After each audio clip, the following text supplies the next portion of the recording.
হসপিটালে বসে যখন সন্তান হওয়ার যন্ত্রণায় ছটফট করতেছিলাম তখন ডাক্তার আমার শাশুড়িকে বললেন, পেশেন্টের স্বামী কোথায়? আমার শাশুড়ি তখন বলল, আমার ছেলে দেশের বাহিরে থাকে। স্বামীর সাথে পেশেন্টের একটু কথা বলিয়ে দিন, কথা বললে মনে সাহস পাবে আর মনটাও ভালো থাকবে।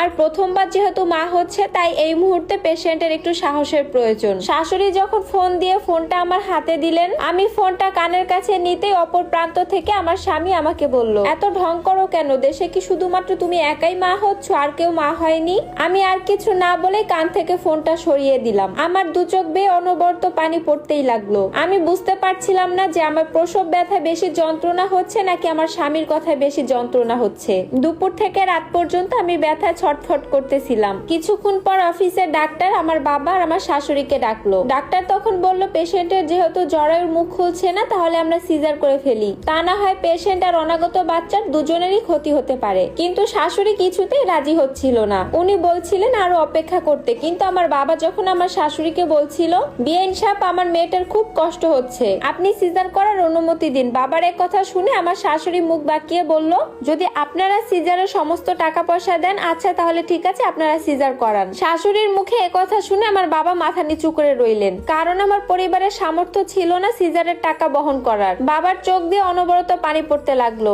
একটা বাসার দারোয়ানগিরি করে কোন রকমের সংসারটা চালায়। তাছাড়া আমার আরো ছোট দুইটা বোন আছে বিয়ের বাকি, তাদেরও তো আমার বাবার চিন্তা করতে হয়। বাবা মুখ কালো করে ওখান থেকে আমার কাছে চলে আসলো। তখন আমি বাবাকে বললাম, বাবা আমি যদি ব্যথায় মরেও যাই তবু আমাকে তুমি সিজার করিও না। বাবা তখন চোখের জল মুছছিল আর আমার মাথায় হাত বুলিয়ে দিচ্ছিল। মারে তোর কষ্ট তো আমি সহ্য করতে পারছি না। একটু পরে মোবাইলে কথা বলতে বলতে আমার শাশুড়ি আসলো। মনে হয় আমার স্বামী কল করেছে। তখন আমার শাশুড়ি বলতে লাগলো, তোর বউ ঢং করছে, ইচ্ছা করে চিল্লাচিল্লি করে হসপিটাল মাথায় তুলে রেখেছে। আমি নিজেও তো 5 সন্তানের মা হয়েছি, কখনো তো এমন ঢং করিনি। শাশুড়ি আমার স্বামীর সাথে ইনিয়ে বিনে নানা রকম ভাবে মিথ্যা কথা বলছিল। কর্মরত একজন ডাক্তার আমার শাশুড়ির এসব কথা শুনে ফেলেছিল। উনি তখন আমার শাশুড়িকে ধমকের সুরে বললেন, কি সব ফালতু কথা বলছেন, নিজে মা হয়েছেন, বোঝেন না মা হওয়ার যন্ত্রণা কতখানি? একটা মেয়ে ব্যথায় কাতরাচ্ছে আর আপনার কাছে মনে হচ্ছে সে ঢং করছে? এত লো মেন্টালিটি কেন আপনার? এই মুহূর্তে যদি সিজার না করানো হয় তাহলে কিন্তু মা সন্তান দুজনেই মারা যেতে পারে। তখন হসপিটালের পক্ষ থেকে কিন্তু আপনার আর আপনার সন্তানের বিরুদ্ধে মামলা করা হবে।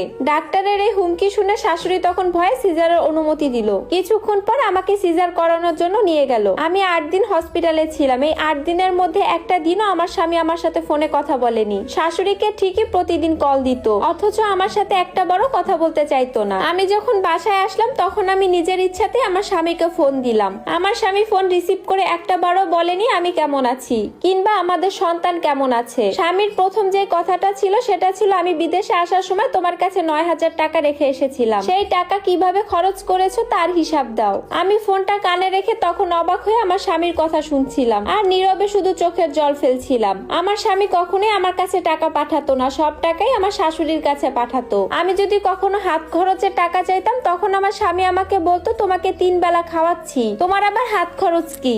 ডাক্তার বলেছিল সিজারের 20 দিন পর একটু চেক আপ করিয়ে আসতে। আমি যখন শাশুড়ির কাছে গিয়ে ডাক্তারের কাছে যাব বলে টাকা চাইলাম, শাশুড়ি তখন মুখের উপরে বলল, টাকা লাগলে তোমার বাপকে গিয়ে বলো, আমি তো বলিনি তোমাকে ঢং করে সিজার করাতে। এখন 2 দিন পর পর তোমার ডাক্তারের কাছে যাওয়া লাগবে আর টাকা আমার দেওয়া লাগবে, সেটা তো হবে না। আমি তোমার পিছনে একটা টাকাও খরচ করতে পারবো না। শাশুড়ির এমন কথা শুনে আমি আর কিছু না বলে আমার রুমে চলে আসলাম। বাধ্য হয়ে বাবাকে ফোন করে বললাম, বাবা আমার কিছু টাকা লাগবে, আমার ডাক্তার দেখানোটা খুবই জরুরি। তখন বাবা আমাকে উত্তর দিল, বিয়ের আগেও তোর খরচ বহন করতাম, এখন যদি বিয়ের পরেও তোর খরচ আমাকেই বহন করতে হয় তাহলে তোকে বিয়ে দিয়ে লাভটা কি হলো? তোর বোঝা উচিত তোর বিয়ে হয়ে গেছে, তোর প্রতি এখন আর আমার কোনো দায়ভার নেই। আমি বাবার কথা শুনে ফোনটা রেখে দিলাম। আমি নীরবে অনেকক্ষণ কাঁদলাম আর মনে মনে ভাবলাম, আজ যদি বাবা বলতো যে আমার কাছে টাকা নেই আমি দিতে পারবো না তাহলে হয়তো আমি কষ্টটা পেতাম না। কিন্তু বাবা যখন বললো আমার প্রতি আর তার কোনো দায়ভার নেই তখনই খুব কষ্ট পেলাম। বিয়ের পর সত্যি মেয়েরা বাপের বাড়ি থেকে পর হয়ে যায়। সিজার করার 45 দিন পর্যন্ত খুবই কাজকর্ম সাবধানে করতে হয়, কিন্তু সিজার করে বাড়ি আসার পর থেকে শাশুড়ি আমার প্রতি কাজের মাত্রা অতিরিক্ত বাড়িয়ে দেয়।